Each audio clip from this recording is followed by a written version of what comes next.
Bienvenidos a El Cafecito del Día, brought to you by the Labor Council for Latin American Advancement.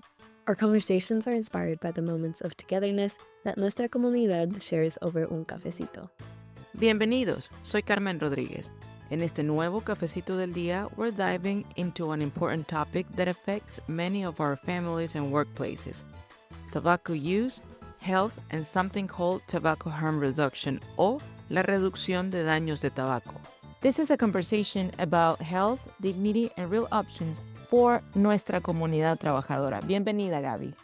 Gracias, es un placer estar aquí con ustedes, ¿verdad? Y haber sido invitada a participar de esta conversación que yo creo que es tan importante. Yo soy Gaby Zavala, mis pronombres son ella o ella. And yeah, I'm a licensed clinical social worker. I have a master's in biomedical sciences. Soy boricua, born and raised in Puerto Rico. And I think that most importantly, I bring lived experience to the work that I do. I'm a person who uses substances and smokes tobacco and has had mental health diagnosis. And yo traigo como que una mezclita de lo profesional con lo que ha pasado en mi vida, which I'm excited to share.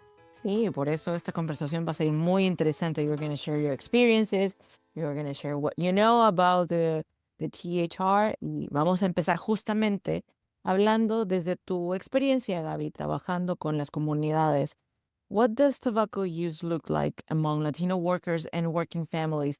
¿Y cómo impacta el uso del tabaco en la salud y en la vida diaria? Most of my experience, like direct service, ha sido en Puerto Rico con personas puertorriqueñas and also immigrant communities in Puerto Rico. So my experience here it looks way different than experience with Latinos in Estados Unidos. So just to make that caveat. However, en Estados Unidos, la población latina, hispana, just Latin American, si lo podemos llamar así, smokes at lower rates than any other ethnic group. Y yo creo que eso es something to keep in mind when we're thinking about health and dignity. And it is something that our communities really value. It's just leading healthy lives. Y eso viene desde ponte el jacket para que no te dé el sereno. At night, we keep each other safe and we smoke at lower rates than any other ethnic group. However, cuando vemos el research, aside from what we see when we're providing services, usualmente se estudia as if this community is a monolith and a person from Cuban heritage or Mexican and a Boricua share the same customs or relationships with tobacco. So that's something to keep in mind when we're looking at numbers. Pero it is interesting, and I was trying to compare my experience with Puerto Ricans in Puerto Rico with Puerto Ricans on the States. Puerto Ricans in the US smoke less than they do here in Puerto Rico. And also, they smoke less cigarettes, even though a daily smoker, like we smoke every day, but we smoke less cigarettes than, for example, Cubans that smoke like the most cigarettes, and Mexicans and Dominicans are right below that. Y creo que eso tiene que ver mucho con what is culturally acceptable and the customs that we bring from our countries of origin. Also, muchas cosas de uso de tabaco tienen que ver con accessibility. And we can talk about safer alternatives and, options, pero people smoke cigarettes because nicotine helps with a lot of stressors and cognitive performance and other benefits that people get from nicotine. But the unsafest and cheapest way to consume nicotine is buying a cigarette. So that's what our populations do. So, como este smoking rate that is prevalent in our community, even though it's less than the rest of the ethnic groups, affects como la vida diaria. We care, we as a Latino community, y aquí sí creo que puedo hablar de algo más homogéneo. We all care about our families. Family is everything. Y la razón mayor por la que Latino people who smoke quit is because of the effects it would have on their families. Secondhand smoke for children and spouses is something that's really important. And so it impacts us in that way. Like when we have a person that smokes in the house, children learn that smoking is okay and children are exposed to secondhand smoke. Those two things make it harder for children to not start smoking and to quit if they do. The effect of secondhand smoke. And as parents, y eso lo he visto en mi familia, lo he visto en las familias de participantes de servicio. It's children first. We care about the youth. We want to provide the best como que ambiente para nuestra familia. And smoking really impacts la calidad de vida que podemos darle a nuestras familias. Y es interesante que quitting rates de personas de la comunidad latina son basically the same as the general population. Somos las personas, las comunidades que menos apoyo de nicotine replacement therapy or behavioral supports look for and that are available and we have. So, con todo y que hay menos recursos, we're still quitting, which I feel like is commendable. Porque as a nicotine user, es lo más difícil de dejar of any substance that I have ever consumed and wanted to not anymore or do it safer. It's the hardest one. Y eso lo dice cualquier persona que tú veas por ahí que utilice any substance that has dependence or addictive potential. They will probably say that the hardest things to quit is nicotine. That's smoking a cigarette. I see it like a complicated relationship, porque por un lado es aceptado y crecemos viendo a los adultos hacerlo, but on the other hand, it's like there's a lot of stigma y silencio around Yeah. tobacco use. So, can you talk about how stigma shows up y cómo afecta que las personas busquen ayuda o exploren diferentes opciones? Pues mira, stigma is, it can be like a big monster in terms of how it operates. So we've got our beliefs, que es como que when I was growing, a mí me decían que women who smoke are whores. I'm sorry for the language, pero pareces una puta porque estás fumando. Like, you are not worthy. You're not a lady. Y eso tiene que ver con all of these machismo and preconceptions of we as femmes or women vamos para la casa and smoking or substance use se ve como that's dirty. Y esa parte de dirty aplica males, female, gender there no es tan prevalent, pero sí la percepción and the stigma of you smell, which is like not untrue. Cigarette smoke, it smells. I don't like it. Smoker. Like I get, pero that's one thing to say, hey, maybe could you smoke further away from me? That's, I get that. And another thing is to say, oh, I don't want to even relate to you because you smoke. When people want to get help or support to either quit or just get information about their relationship and with nicotine and cigarettes, just out of curiosity, providers don't even have the accurate information or even know where to refer people. Y esto te lo digo desde una historia personal. I looked for help, behavioral help with a substance use counselor for nicotine use. Que la gente como que, what? And I'm like, it's a substance. I have a physical and psychological dependence to it, and I want to work on that. So that's the person I should go to. So I ended up going there at my local federally health qualified community clinic. And I narrate it. I'm exercising more. I am drinking less because I know that that helps me with my mood, my stress, and less triggers or reminders of where and when I smoke. And she basically said in a 20-minute intervention, she heard me and said, I think you're doing great and it's not a problem in your life. And you're managing and I commend you and I'll see you in 3 weeks. Y yo aquí como que, all right, you didn't give me information on the different options I might have if I say I want to quit and I didn't just come with a lot of information. More information I feel than she had. And that was very discouraging. And so there's stigma around who you are and how dirty or capable of controlling your impulses you are. And there's also como la parte de minimizar la importancia de validating that, oh my gosh, you're looking for help for this, you're taking care of yourself, and these are the options that you have. So creo que it's a compound of people minimizing the harmful effects of smoking and comparing it to, well, at least you're not at risk of overdose or you're not injected heroin. And it's, yeah, but I'm still, if I keep doing this, I will die 10 years earlier than the rest of the population. I don't want that. And yeah, sometimes we believe, talking about stigma, that we don't deserve the same opportunities or grace in terms of our substance use than people that use other things. And that's very harmful. So when there's stigma, la gente se siente juzgada. And Oh gosh, that yeah. and that impacts options that you think you have. So what options do people usually think they have normally? When I was doing outreach, the east side of the island, one thing that would connect me to participants was sharing cigarettes.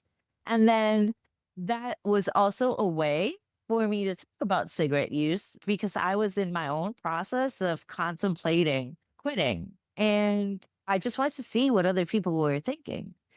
But people just shut up and feel shame around their use of it's even more than their use of heroin. And so they don't ask about options and they only think that the option is either a patch, nicotine replacement therapy, que puede ser a patch, gum, or lozenges, or quitting cold turkey. Como que that's it. They don't know that there are safer alternatives. There is a continuum of risk within tobacco and nicotine products. And part of people not knowing that they have options is because of federal policies and lack of regulation or very hard to apply for regulation. Like, it's expensive to submit to the FDA a request for an approval, for example, a vape, etc. So there's the political policy landscape that shapes the information that's available. It shapes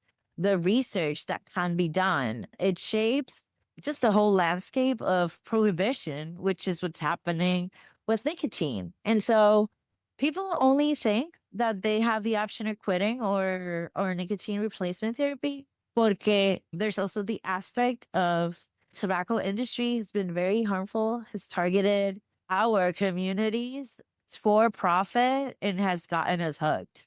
Y eso es como que no se puede tapar el cielo con la mano.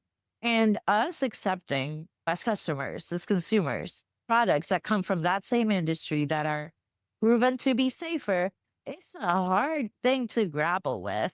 But vapes are 95% safer than a cigarette. Y como que tenemos que tener en mente que safer doesn't mean safe. As with any substance, there is always a risk. Safer doesn't mean neither any healthy, right? Doesn't mean harmless. We created at LACLAC a couple of days ago a THR newsletter, pero a lo mejor nuestros miembros in our community and listeners are asking, what is that? I mean, tobacco harm reduction. ¿Qué es la reducción de daños de tabaco y cómo se diferencia de los enfoques tradicionales que conocemos? Creo que antes de hablar de reducción de daños de tabaco en específico, pues vamos a hablar de reducción de daños en general.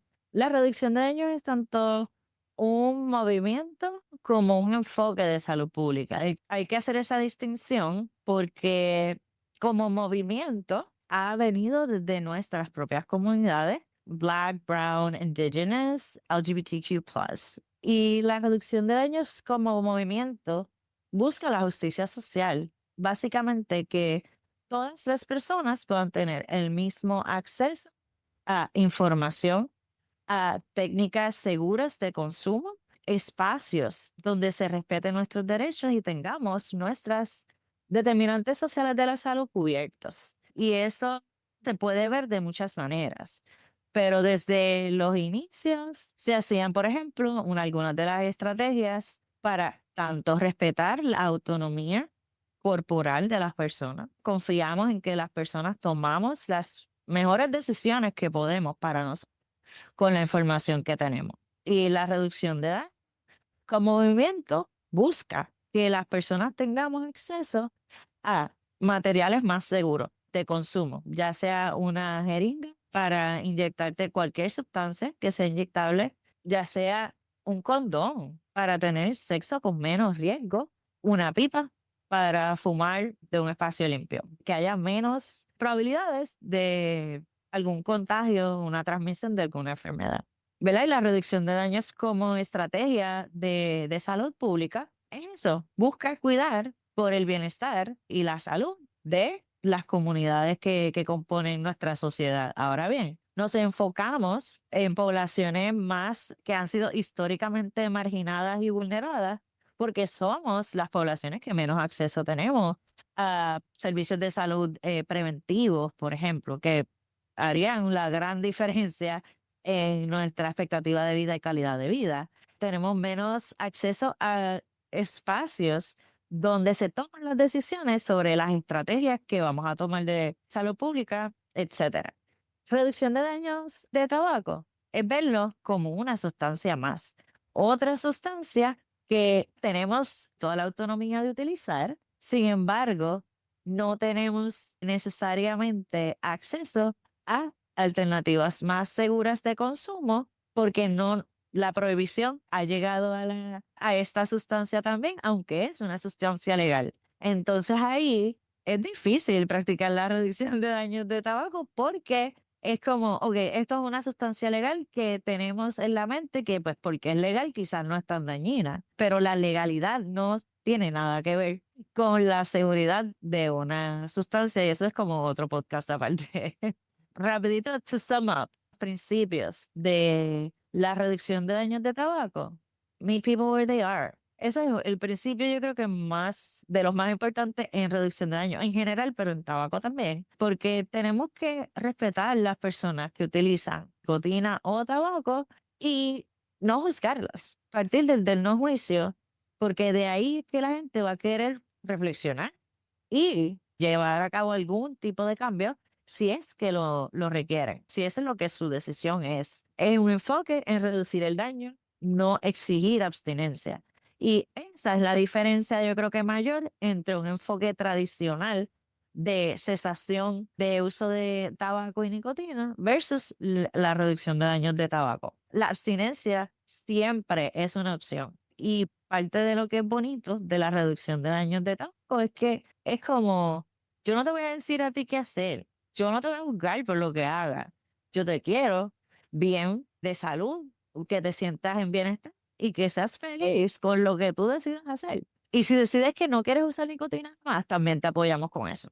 También aborda las inequidades, que creo que es como algo de lo que ya he hablado en términos de la industria, tabaco que ha targeted nuestras poblaciones por la pobreza, el estrés, el estigma y el acceso limitado a ¿verdad? Apoyos para dejar de fumar o para alternativas más seguras es más limitado. Así que una de las metas de la reducción de daños de tabaco es que este acceso a opciones más seguras sea pues, más accesible para nuestras poblaciones. We have talked about stigma, misinformation, and now quiero hablar un poquito de algo que viene con estas dos cosas juntas, que es la confusión. Las personas creen que el problema es la nicotina y que la nicotina es el elemento que causa el cáncer. Can you help us break down what the science actually says and why that distinction matters? ¿Por qué es importante tener ese concepto claro y por qué es importante saber qué es lo que realmente nos causa un problema en la salud? Gracias por esa pregunta porque es del misinformation más prevalente que hay en todos los espacios que yo he estado, ya sea, como mencioné ahorita, desde profesionales de la salud, que piensan que la nicotina es lo que causa cáncer, hasta personas que reciben servicios, que están sin hogar, etcétera, ¿sabes? Como que yo digo, wow, no importa que tú fuiste súper a la universidad, tienes 3 títulos, como que ahora te crees lo mismo que la persona que no tiene ese acceso. Así que, ¿verdad? Como que, wow, ¿qué hiciste con los títulos? Pero aparte de eso,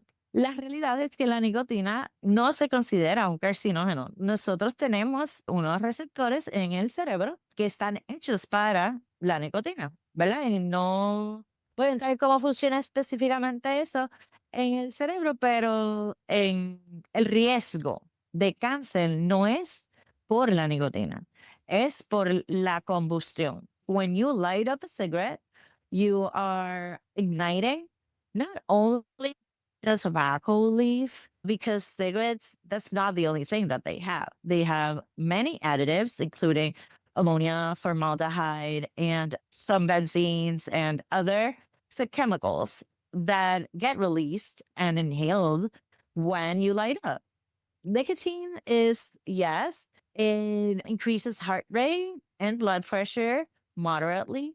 But what really causes heart disease and strokes or longer term cardiovascular damage are the more than 500 chemicals that are in cigarettes. We have in our website, harmreduction.org, you go to resources and you can find a nicotine fact sheet with some myths that are very prevalent, como nicotine causes cancer. Like I already said, that is not the case. It's the act of combustion and the toxic chemicals that get released. There's also a myth that nicotine is harmless, and it is not harmless. It's a very nuanced conversation, but we can't think that any substance that we consume in those quantities will not have a detrimental effect to us. Another myth that is really important to kind of bust is que scaring people about the effects of nicotine and, oh, that's the thing that causes cancer, you must quit,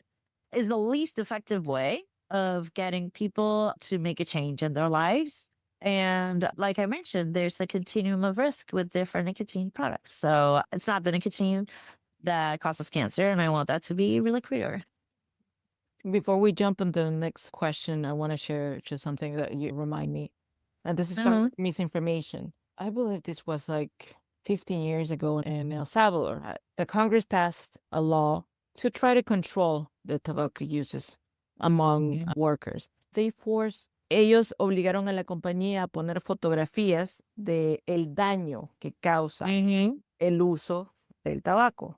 But that wasn't enough because this created a lot of confusion. And this photograph show up like, for example, un labio con lesiones was cancer. O a una persona con unos rash muy feos en la cara that supposedly was cancer. Pero this create, as you have mentioned, as you shared, a lot of confusion, a lot of misinformation. And now I've learned it so well with you. Es el humo que libera todos los químicos que están combinados en ese producto que uno consume. I call them my little cancer sticks. Yeah. And this takes me to the next question. How can tobacco harm reduction benefit Latino workers and families? No solo mostrar una foto de lo que te causa, sino que eso nos ayuda a las familias que están lidiando con este problema.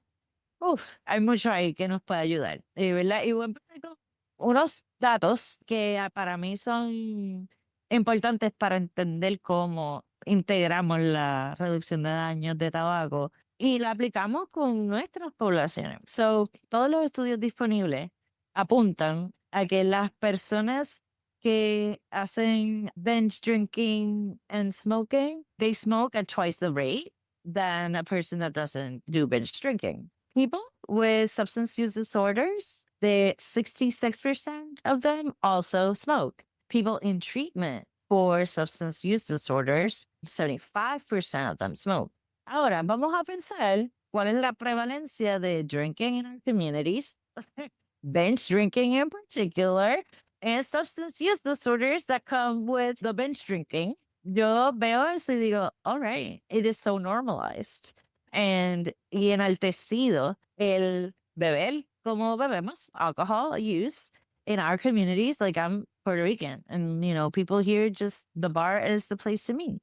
And so that's one thing we need to be aware of. And if we know that we are people that drink, and we know that we are more likely to smoke cigarettes, then integrating, for example, vaping or nicotine pouches is really helpful because we already know we're going to consume nicotine because we already know that we are a drinking people. So that's a different approach. And again, harm reduction applies to all substances. And so we could tackle definitely two substances at once. And that is a misconception as well. We think that people that are in recovery can't quit because they will go back to their substance of choice. And that's not true. Research and anecdotal evidence shows that people in recovery that after they're stable in their recovery that also quit nicotine or quit smoking are more likely to stay in recovery and have less relapses than a person that continues smoking and is in recovery. So anyway, ejemplos, how can we benefit workers and families from tobacco harm reduction? It's a thing about staying in safer alternatives because algo que nos impacta mucho, like to workers in particular, is access to healthcare. Entonces, tobacco harm reduction prevents us from having to go 1,000 times to the doctor. More, imagínate, si tú no eres un worker, que no tienes plan médico, estás en un irregular immigration status, are you really going to make it even harder for yourself to survive by continuing to smoke? It's hard to be like a vape is $25. I'm gonna save $25 for that vape and then have that for 3 weeks instead of a pack of cigarettes. And that's a structural problem. But once we have that information and that kind of awareness and insight into our own use, we could come up with strategies. Y quiero hablar de Sonia, a participant that is in one of the student service programs that I collaborate with. She is 55. She started smoking at 32 after her son's death. And by the way, I asked her if I could talk about her, and she said yes. She, like, I really admire her because she, even though she started later in life, she started smoking. She did it because of she was grieving and she was stressed out and she was really proud of not having smoked all of her life until that moment, and she is now ready to listen to more information. She is healed and 20 years later, but grieving is a long process, and she's the one that always tells me, where's the latest products? Dime más, dame más información. I say she asks me a lot of questions and wants to hear information and also stories. She's a peer at the program. Like, she has received services and now she's providing them. And honest, I love that program because it's blurry, that difference. It's very community based. She has integrated tobacco harm reduction by starting later smoking in the day. She will start smoking with lunch instead of breakfast. So that is un super logro because she is open and tried vaping and she actually doesn't like vaping. She just said it flat, como que no me gusta. But los parchos me ayudan. So she'll slap a patch on in the morning. And when, again, it's not as accessible to get patches, well, she'd buy a Lucy. And then she had one cigarette at lunch. And then she will have one at dinner. And that's that. Porque she's a dual user, more than one nicotine product, but that's still tobacco harm reduction. She is not smoking as many cigarettes as she would if she didn't have that option. When she is very family oriented and has como que tiene un nieto. And I think that keeping in mind that we are culturally very family oriented has really helped the participants that I've talked about THR with. Porque es como que, I do have people that want me alive and well, and I want to be alive for them. I want to take care of my grandkids. I want to share my stories and my knowledge, and I want to learn from them. And just like having people understand that even though you're not at risk of dying tomorrow, you're still at risk of suffering, having bad health consequences. And yeah, it's very impactful for communities. But again, without judgment, entendiendo que la gente va al paso, sin prisa pero sin pausa. Y cada quien tiene sus tiempos, ¿no? Sus tiempos y sus propias metas. Que también como providers, we need to understand, like, not everybody wants to quit or is ready. So we need to chill. So for someone listening right now a este cafecito del día, alguien que quizás quiera hacer un cambio, or someone who knows someone else, o que tiene un familiar que quiere hacer un cambio, what are some practical first steps that they can take, ya sea por ellos mismos para ayudar a un ser querido, a un amigo, a un familiar, and where can they start without feeling overwhelmed or juzgados? Ahí para que las personas hagan un cambio en sus vidas, tienen que querer cambiar, ¿verdad? Y no es como que, fuerza de voluntad. No.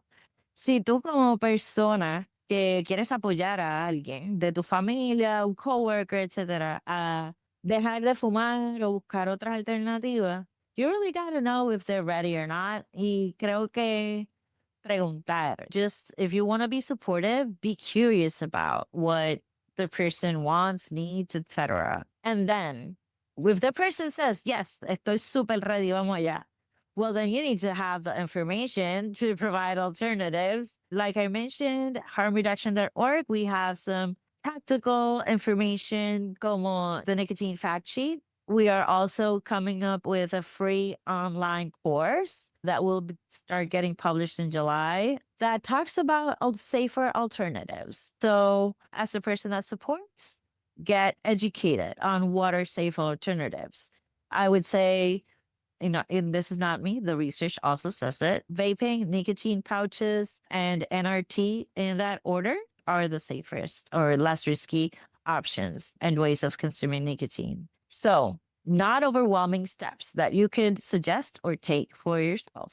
Yo hice for a week, I would write down every time that I had a cigarette. I wasn't trying to quit. I wasn't trying to do anything about changing. I wanted to notice when I smoked and why I smoked. So I'm very data driven, aunque so es como hacer ese proceso de introspección and identifying why you smoke and when you smoke. That's like the first step. And then you can decide si quieres bajar la cantidad, like tapering down, or go to a smoke shop and grab a nicotine pouch or just something that could substitute the nicotine part of it. And so you don't get that withdrawal. Y mira, una estrategia que le funcionó to a coworker that quit, her plan was to lower 1 cigarette a day per month. So she was at 10 cigarettes a day in January, and then she was at 9 in February. And just like that, cada mes bajaba uno. It's a long-term plan to quit, but it's more effective than saying I'm quitting cold turkey. Y ya. So those are some tips. That is really important because that also that's part of knowing yourself. Sí. Conocerte por qué te sentís que necesitas, por qué o en qué situaciones necesitas hacerlo. So, and before we finish, I want to take this last question to be a call to action. What can organizations like LACLA do to support workers seeking help to reduce their tobacco use? ¿Y qué pueden hacer los sindicatos también para unirse a esta lucha por la salud? Pues mira, ya la clase es mucho de lo que es necesario para sentar esas bases, tener esa infraestructura para que las personas puedan decidir hacer con su salud, su cuerpo, su tiempo, lo que tienen que hacer para estar bien. Así que yo creo que eso es kudos to la clase, porque you do a lot. Lo veo como también parte de las organizaciones sindicatos, hacer cambios en la cultura organizacional, donde no nos juzguemos, derribamos estigmas desde la parte cultural. Y yo creo que eso es más organizing, talking about stigmatized or taboo topics within workers, unions, sindicatos, organizations is really important para que people can come up with their own solutions to their problems that they feel shame talking about. Que eso es parte de organizing. Después de que el cultural change happens, and that's a longer term, advocating for health services that include screening for tobacco and nicotine use, advocating for support, employee sponsored support for not only cessation services, but for accessibility to other products. And yes, products that are proven, and also there are FDA approved vapes. So if FDA regulation is a requirement for products to be included in a healthcare plan, well, then that's no excuse to not have them because that is already available. So I feel like that advocacy is really important. And also promotores de salud en nuestras comunidades. Y eso se hace desde el healthcare provider, community services, hasta just it should be a responsibility for us to educate ourselves culturally sensitive way. Y pues eso puede verse de mucha manera. Part of our workers' protection should also be if you need time for recovery, que yo sé que eso muchas organizaciones ya lo tienen, non-punitive approaches to drug use. You suffer withdrawal from nicotine. That's not considered a valid excuse to not show up to work. Like you can't take a sick day because you quit. So yo creo que redefining and including nicotine use as a part of any other drug treatment program, that is really important for us to keep ourselves healthy and safe. I know that LACLA already advocates for universal access to quality public services, benefits, and programs, and raising wages. Y yo creo que raising wages is fundamental for people to be able to afford these alternatives if they're not covered by their employer. Que eso también, it's also a nuanced conversation around who has access to union jobs. What do we do with the farm workers that are not unionized? How do they get access to safer alternatives? So that's why we need universal healthcare, but that is also something that workers should advocate for. If we have universal healthcare, we are eliminating so many barriers to treatment, including nicotine dependence and tobacco use. We also need representation in media. We Latinos, we are always portrayed as the whore or the gangster, or the cleaning lady, or the nanny. And we got to see ourselves in a different light, and having people like not just in leadership positions, but lay people not smoking and doing like healthier things and having a central role in how we are portrayed in media. It's really important for us to, as a people, feel like we are empowered and we can take care of our own lives without being told what to do or de una manera asistencialista. So screening, clinical screenings included, representation in media, health promoters, and cultural shifts. All right. It is so helpful. It is interesting too. And we could continue talking more about this issue. So, gracias Gaby por estar con nosotros. Gracias por toda esta información que compartiste, for clarifying some doubts, some concepts, for share your own experience. Y gracias por estar con nosotros en este cafecito del día. Gracias por la invitación, ha sido un placer. Antes de despedir este episodio, at LACLA, we believe that our community deserves access to accurate information, compassionate support, and real choices. Si usted o alguien que conoce necesita más información o apoyo sobre la reducción del daño de tabaco, we encourage you to visit our website, www.lacla.org. Talk to your union or connect with trusted community organizations. También puede leer el boletín informativo de THR, Amándome a mí para amarte a ti, available in English y en español. No debe enfrentar solo esta situación. You are not alone in this. Gracias, Gaby, for sharing all this information and for the work you do por nuestra comunidad. Y a todos los que nos escuchan, thank you for joining us. Con cafecitos como este and this conversation are how we'll learn, support each other, and build healthier futures para todos. Nos escuchamos en el próximo Cafecito del Día. El Cafecito del Día is part of the Labor Radio Podcast Network